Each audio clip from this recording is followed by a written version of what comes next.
Let's talk a little bit about the psychology of investing. So we've talked about some of the technical factors, how to think about what a business is worth.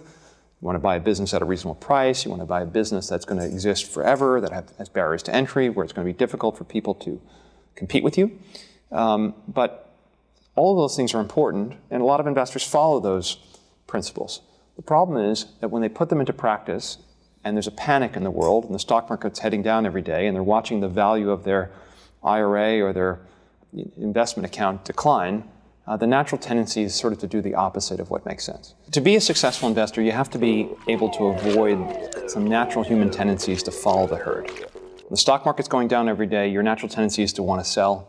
When the stock market's actually going up every day, your natural tendency is to want to buy. So in bubbles, you probably should be a seller. In busts, you should probably be a buyer.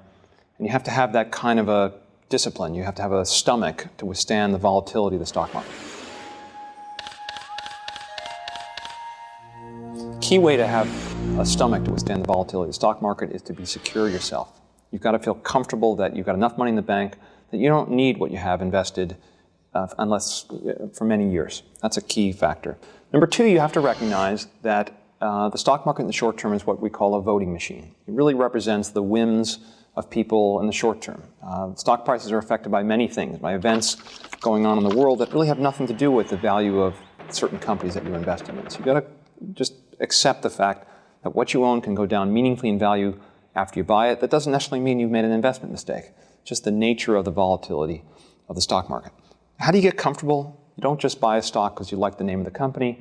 You do your own research, you get a good understanding of the business, you make sure it's a business that you understand, you make sure the price you're paying is reasonable relative to the earnings of the company.